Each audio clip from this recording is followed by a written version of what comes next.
খেলার খবর MLS football. আগের ম্যাচে অবিশ্বাস্য হারের ধাক্কা সামলে ঘুরে দাঁড়ালো ইন্টার মায়ামি। আবারও গোল করলেন এবং করালেন লিওনেল মেসি। ইন্টার মায়ামিও 4-2 গোলে টরন্টোকে হারিয়ে মেজর লিগ সকারের পয়েন্ট টেবিলে 2 নম্বরে উঠে এসেছে।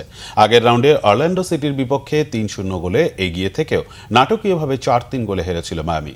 জয়ে ফেরার লড়াইয়ে রবিবার টরন্টোর মাঠে 44তম মিনিটে রদ্রিগো দে পলের গোলে এগিয়ে যায় মেসির দল। এই আর্জেন্টাইন মিডফিল্ডারের ফ্রি কিক রক্ষণ দেয়ালে লেগে ফেরার পর পাল্টা ভলিতে বল জালে পাঠান দে পল। 56 মিনিটে মেসির পাস বক্সে পেয়েও ব্যবধান বাড়ান উরুগুয়ের তারকা ফরওয়ার্ড লুইস সুয়ারেজ।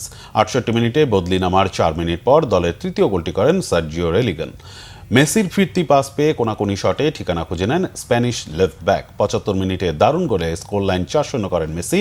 মাঝমাঠ থেকে বল ধরে এগিয়ে ডান দিকে দেপলকে পাস দিয়ে ভেতরে ঢুকে পড়েন আর্জেন্টিনার বিশ্বকাপ জয়ী অধিনায়ক এবং সতীর্থের ফিরতি পাস পেয়ে পেনাল্টি স্পটের কাছ থেকে বাঁ পায়ের শটে বল জালে পাঠান। 82 ও 90 মিনিটে দুটি গোল শোধ দিয়ে টরন্টো লড়াইয়ে উত্তেজনা ফেরালেও নাটকীয় কিছু আর হয়নি। ইস্টার্ন কনফারেন্সে 12 ম্যাচে 6 জয় ও 4 ড্রয়ে 22 পয়েন্ট নিয়ে 2-এ উঠেছে মায়ামি। 10 ম্যাচে 23 পয়েন্ট নিয়ে শীর্ষে ন্যাশভিল।